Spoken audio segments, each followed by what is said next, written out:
Olá, meu nome é Moisés Cristiano e apresento agora o áudio do Panorama Econômico desta sexta-feira, que pode ser acessado na página xpfinvest.com.br. Notícias e informações sobre economia, política, finanças e agronegócio. Começamos falando de política, economia e finanças, conforme análise da XP Investimentos. Os destaques de hoje: Brasil IPCA fecha ano em 10,67%. Dilma fala de reforma na Previdência. Estudo do Banco Central sugere que a ação no câmbio é ineficaz. Nos mercados internacionais, bolsas se recuperam com alívio da China, mas seguem atentos com dados do payroll. Começamos falando sobre o IPCA. O IBGE apresentou o IPCA de dezembro, que variou 0,96%, menor do que os 1,06% aguardado pelo mercado, mas ainda é a taxa mensal mais alta para o mês de dezembro desde 2002.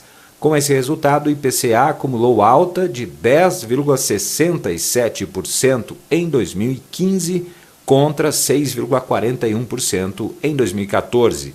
Nos 9 grupos de produtos e serviços pesquisados, os 2 maiores resultados foram de alimentação e bebidas e transportes, que juntos responderam por 66% do IPCA de dezembro, já que a soma de suas contribuições gerou 0,63 pontos percentuais.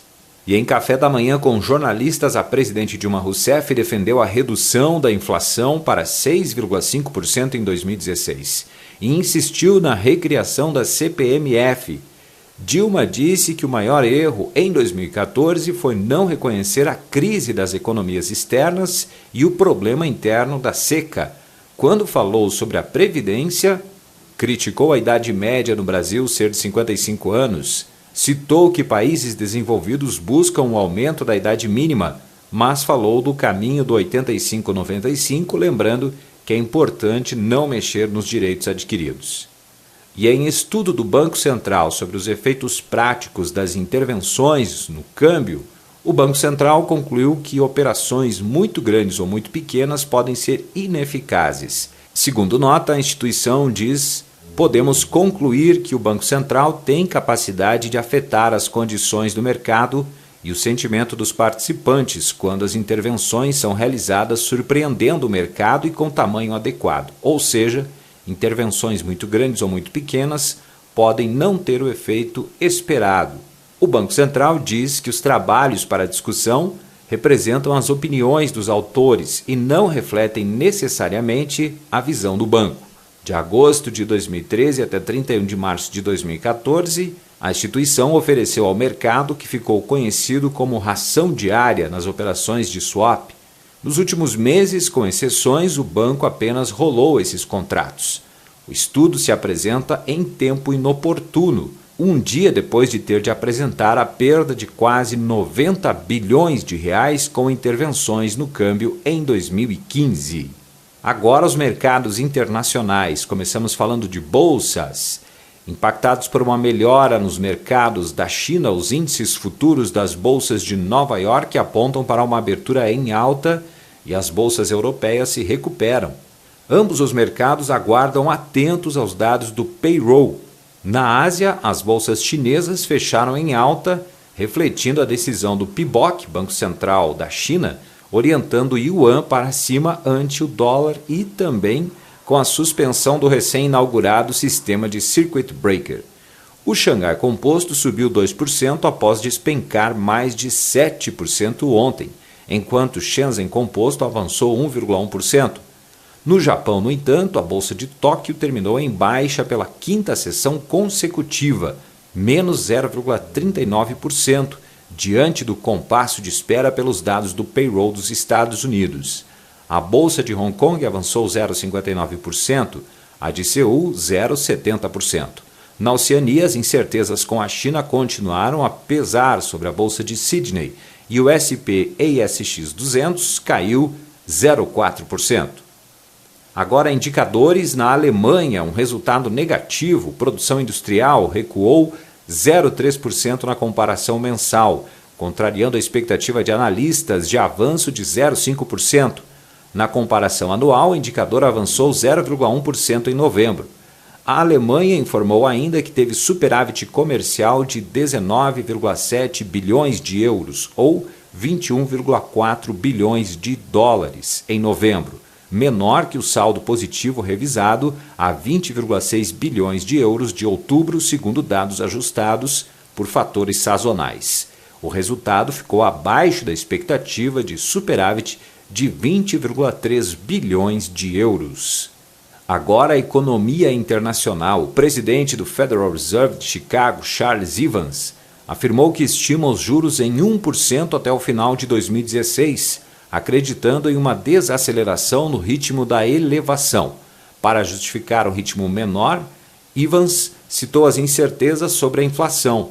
Ele afirmou a repórteres que os dirigentes do Fed vão ter de esperar até meados deste ano para ter confiança de que a inflação subirá. Evans não vota nas reuniões de política monetária deste ano. E o Banco do Povo da China orientou hoje o yuan para cima frente ao dólar por meio da taxa de referência diária que baliza os negócios de câmbio. Depois de 9 sessões orientando para baixo, o PBOC estabeleceu a taxa de paridade em 6,5636 yuans por dólar, ante 6,5646 yuans dólar na sessão anterior. E agora o radar. Para hoje é esperado o fluxo de veículos nas rodovias pedagiadas em dezembro. Nos Estados Unidos, o número de postos de trabalho criados em dezembro, com estimativa de geração de 210 mil empregos ante 211 mil em novembro. Além disso, saem estoques no atacado e o crédito ao consumidor em novembro. O presidente do Fed de Richmond, Jeffrey Laker, discursa. Agora as informações do agronegócio. Sobre soja, com a rentabilidade da temporada 2015-2016 atrativa, podendo ser maior que a da anterior, a soja se mantém competitiva em relação a outras culturas, seguindo na liderança em área cultivada no Brasil. Assim, a próxima safra deve bater novo recorde de produção. Em dezembro, a Conab divulgou estimativa de que a soja ocupe 33,2 milhões de hectares na temporada 2015-2016, crescimento acumulado de 45,9% nos últimos 10 anos safra. No mesmo período, a produtividade deu um salto de 27,6%, tomando-se como referência os números previstos para a temporada atual, 3.087 quilos por hectare, o que elevou a oferta em 86,2%, caso sejam confirmados os 102,5 milhões de toneladas previstas para a safra corrente, todos números recordes. No geral, produtores brasileiros apostam que o dólar permanecerá em níveis elevados. De acordo com levantamentos da equipe de custos agrícolas do CPEA, considerando-se a compra de todos os insumos para a cultura da soja a preços de novembro 15 e a venda de toda a produção no mesmo mês, mantendo-se a tecnologia adotada na safra 14-15, a rentabilidade média seria de 17,2% sobre o custo total. Em novembro de 2014, o rendimento era de 12,5%. Com tais parâmetros, produtores têm se apressado para negociar. Levantamentos do CPEA apontam que cerca de 40% da produção esperada já foi vendida. No cenário mundial, conforme o relatório do USDA, Departamento de Agricultura dos Estados Unidos, a produção de soja deverá ser de 320,11 milhões de toneladas na temporada 2015-2016. Deste total, só os Estados Unidos produziram 108,35 milhões de toneladas e o Brasil pouco mais de 100 milhões de toneladas. A Argentina deve produzir 57 milhões de toneladas de soja, abaixo apenas do colhido na safra passada. O consumo da China deve crescer 7,5% e as importações devem atingir 80,5 milhões de toneladas. Sobre milho, na Bolsa de Chicago, os futuros do milho iniciaram o pregão de hoje com ligeiras altas próximos da estabilidade. Os analistas ressaltam que, diante da falta de novas informações, as cotações ainda trabalham de maneira técnica no intervalo de $3,50 a $3,80 por bushel. Além disso, o mercado segue focado no quadro norte-americano. Os produtores dos Estados Unidos colheram uma grande produção próxima de 346,82 milhões de toneladas, conforme o último boletim de oferta e demanda do USDA. Porém, as vendas para exportação seguem abaixo do registrado no mesmo período do ano passado, em cerca de 25%. Paralelamente, os especialistas reforçam que os investidores começam a dar mais atenção à definição da safra 2016-2017 no país. E, por enquanto, é consenso que os atuais patamares praticados para o milho em Chicago não remuneram os produtores, uma vez que não cobrem os custos de produção. Este foi o áudio do Panorama Econômico desta sexta-feira, 8 de janeiro. Acesse o site xpfinvest.com.br para acompanhar as informações e acontecimentos sobre economia, política, finanças e agronegócio.